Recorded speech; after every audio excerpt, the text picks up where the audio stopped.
Vishwakarma YouTube channel में आपका स्वागत करता हूं। और जैसा आप जानते हैं कि आंदोलन का आगाज़ हो चुका है और सभी तरफ आंदोलन की तैयारियां चल रही है। इसी बीच संघर्ष समिति के प्रदेश अध्यक्ष शंभुचरण दुबे जी ने किया आंदोलन का ऐलान। पीताम्बरा देवी से होगा आंदोलन, 28 से की है घोषणा। सुनते हैं श्री शंभुचरण दुबे जी को, सीधे ले चलते हैं उनके वीडियो पर। सभी मध्य प्रदेश के अतिथि शिक्षक भाइयों एवं मेरी शिक्षिका बहनों, नमस्कार। आपका साथी, आपका भाई शंभुचरण दुबे। हमारे पूरे मध्य प्रदेश के अतिथि शिक्षक लगातार मुझसे संपर्क में थे और उन्होंने कहा कि भैया चुनाव के पहले आप कुछ करो, आंदोलन करो, धरना करो, रैली निकालो। मैंने उनको बताया कि अभी कोविड जैसी महामारी पूरे हिंदुस्तान और पूरे भारत में फैली हुई है। हम कोई भी काम करेंगे उसमें मास्क इकट्ठा होगा, भीड़ इकट्ठी होगी और वो कहीं ना कहीं नुकसान हो सकती है हमारे परिवार को, हमारे घर को।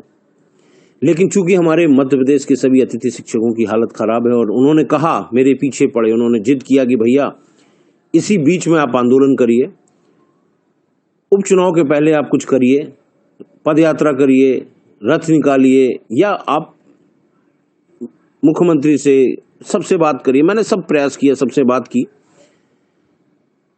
लेकिन हमारे अतिथि शिक्षक लगातार जिद पे अड़े हुए थे कि आप आंदोलन करिए, आप पीताम्बरा देवी माँ के चरणों से, दतिया से शुरुआत करिए। मैंने उनकी बातें रखी। हमारे कुछ भाई ये कह रहे थे कि चुनाव आता है तो ही ये सब क्यों होता है। मैं उनको ये बताना चाहता हूँ कि मैं नहीं, मेरे मध्य प्रदेश के अतिथि शिक्षक मुझे कह रहे हैं, जबकि मेरे घर वाले हों या आपके घर वाले हों, सब लोग चाहते हैं कि हमारा परिवार के सदस्य घर में रहें, सुरक्षित रहें।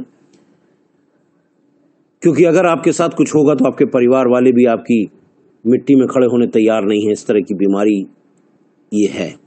उसके बाद भी मुझे लगा कि नहीं, मैं अपने मध्य प्रदेश के अतिथि शिक्षक भाइयों के भविष्य के लिए घर से निकलूं, जबकि लगातार मेरा परिवार मुझे मना कर रहा है। लेकिन उसके बाद भी मुझे लगा कि शायद मैं कुछ अच्छा कर जाऊं, कुछ अच्छा सोचूं। और मैं ये मानता हूं, मैं ये जानता हूं कि खुदा जिसकी हिफाजत की ठान लेता है ना, तो मकड़ी के जाल सी सुरक्षा तान देता है उसके चारों तरफ। और अगर खुदा रूठे तो एक छोटा सा मच्छर भी उसकी जान ले लेता है। तो मुझे अपने खुदा पे और आपकी दुआओं पे विश्वास है, इसलिए मैं अपने कर्म के लिए आगे बढ़ रहा हूं। मैं आपके भले के लिए करना चाहता हूं। कुछ लोग अनगल बातें करते हैं। मैं ये जानता हूं जो भी अनगल बातें कर रहा है वो अतिथि शिक्षक है ही नहीं। वो अतिथि शिक्षकों को गुमराह करने का काम कर रहा है और उनको खुद को अपनी कुछ राजनीति और कुछ अपनी रोटियां सेकना है, जिसके कारण वो उस तरह की बात कर रहे हैं। कभी भाजपा की बात करते हैं तो कभी कांग्रेस की। मैं उनको बोलना चाहता हूं कि अपने कर्म को पवित्र करो, दुनिया तुम्हें सलाम करेगी। यदि कर्म को अगर दूषित रखोगे ना तो हर किसी के सामने सलाम करना पड़ेगा। इसलिए अपने कर्म को पवित्र करो पहले। मैं ये बात बोलना चाहता हूं। और मैं घर से निकल के पीताम्बरा देवी माँ के दर्शन करके अतिथि हित के लिए, अतिथि भाइयों के भविष्य के लिए, उनके बच्चों के भविष्य के लिए, परिवार के भविष्य के लिए मैं आगे बढ़ूंगा। मैं आपसे लगातार कहता आया हूं कि मेरा सिर्फ एक ही विद्रोह है। लोग मुझसे सिर्फ एक ही बात से नाराज होते हैं कि मैं उनको चंदा नहीं लेने देता। न लेने देता हूं, न लेने दूंगा।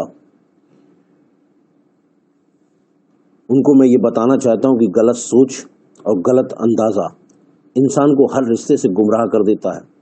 इसलिए लालच को मारो, क्योंकि जीवन में अगर लालच करोगे तो सफलता कभी नहीं मिलेगी। और मैं ये मानता हूं कि जिसमें अकेले चलने का हौसला होता है ना, उसके पीछे एक दिन काफिला होता है।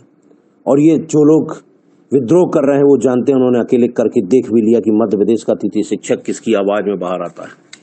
उनको ये चीज मालूम चल चुकी है कि किसके पीछे पूरा मध्य प्रदेश का अतिथि है, क्योंकि वो शिक्षक हैं, समाज के निर्माता हैं। वो अपना अच्छा और बुरा सब समझते हैं। और मैं ये जानता हूं कि मैं कर्म इतने अच्छे करना चाहता हूं आपके लिए, आपकी दुआओं के लिए, आपके आशीर्वाद के लिए, आपके बच्चों के भविष्य के लिए, कि जिस दिन मैं मानता हूं कि जिस दिन मेरा जन्म हुआ था तो मैं बहुत रोया हूँगा। हर बच्चा रोता है, जबकि सब ने, मेरे परिवार वालों ने, सब ने, रिश्तेदारों ने जश्न मनाया था। मैं अपने जीवन में इतने कर्म करना चाहता हूँ और अपने जीवन में कुछ ऐसा करके जाना चाहता हूँ कि जिस दिन मेरी मौत हो तो सब रोएं और मैं जश्न मनाऊं। ये मेरी तमन्ना है और इसी तमन्ना के साथ मैं जीना चाहता हूं, क्योंकि कुछ अच्छा करूंगा तभी कुछ अच्छा होगा। लोग परेशान हैं पैसे के लिए, विद्रोह करते हैं शंभू दुबे से कि ये चंदा नहीं लेने देता। न लेने दिया है, न लेने दूंगा। मैं अपने अतिथि भाइयों के एक बार भविष्य का भला कर दूं, उनको नियमित कर दूं, तो फिर मैं आप लोगों को कभी नहीं रोकूंगा। और आप लोगों को बताना चाहता हूं, चंद विरोधियों को जो अनगल बातें करते हैं, जो ये कहते हैं कि परमिशन नहीं है, सूचना दी जाती है हमें किसी भी कार्य करने के लिए, पहले सूचना दी जाती है, और वो हमारे ग्वालियर के भाइयों ने सूचना दे दी है। मैं आपको बताना चाहता हूं, उनको जो पैसे के लिए और दौलत के लिए परेशान रहते हैं, चंदा के लिए परेशान रहते हैं, उनको मैं बोलना चाहता हूं, विद्रोह करो। मैं आपके हर मंच पे पहुंचा हूं, जहां भी गया हूं, और आप लोगों से बोला हूं कि जिस जगह जितना पैसा, जितनी जरूरत हो बताइएगा, मैं आपके साथ खड़ा रहूंगा। किसी मंच, ऐसा कोई भी मंच नहीं था, चाहे वो सैजानी पार्क का धरना प्रदर्शन हो, चाहे कहीं कभी हो, मैं गया। और मैं सबको बुलाना चाहता हूं, सब लोग एकत्रित होइए, सब लोग आइए। विरोध वही करेगा जो अतिथियों का हित नहीं चाहता है। और आपको बता दूं कि लक्ष्मी अगर मेहनत से मिलती होती ना, तो मजदूर के पास क्यों नहीं होती? खुद सोचिए कि लक्ष्मी अगर मेहनत से मिलती होती तो मजदूर के पास क्यों नहीं होती? और बुद्धि से मिलती होती तो चालाक और चतुर के पास क्यों नहीं होती भैया? और ताकत से मिलती होती तो पहलवान के पास तो सबसे ज्यादा होती। जिंदगी में सफलता और संपत्ति के साथ साथ अच्छी संतान सिर्फ और सिर्फ अच्छे कर्म और अच्छी पुण्य से मिलती है। तो अच्छा पुण्य कमा लो इस जन्म में, ताकि अगले जन्म में किसी करोड़पति के घर में जन्म हो, ताकि ये कष्ट, ये जीवन, ये परेशानी का सामना ना पड़े जो आज चंदा लेके आप अपने भविष्य को खराब करना चाह रहे हो, लोगों के भविष्य के साथ खिलवाड़ करना चाहते हो। हजारों अतिथि शिक्षक हमारी आस भरी निगाहों से देख रहा है। विद्रोह मत करिए, आंदोलन में उतरिए। मैं सबको आमंत्रित कर रहा हूं, सबको आह्वान कर रहा हूं, इस आंदोलन में पहुंचिए। चाहे सिंधिया जी हो, चाहे कांग्रेस हो, हमें सबका विरोध करना है। यही सिंधिया जी कल कांग्रेस में बैठ के सड़क पर उतरने की बात करते थे, आज शंभू चरण दुबे उन्हें भी आह्वान करता है कि आप आइए, अतिथि हित के लिए सड़क पर उतरिए, खड़े होइए अतिथि के भले में, क्योंकि आपने यही बोल के पार्टी से, कांग्रेस से आप भारतीय जनता पार्टी पे गए हो। और मैं न कांग्रेसी हूं, न भारतीय जनता पार्टी का हूं। मैं सिर्फ और सिर्फ अतिथि शिक्षकों का हूं और अतिथि शिक्षक का भला चाहता हूं, और उनके भविष्य के लिए मुझे जिस हद तक जाना पड़ा मैं जाऊंगा। आपका भाई शंभू चरण दुबे। जय हिंद।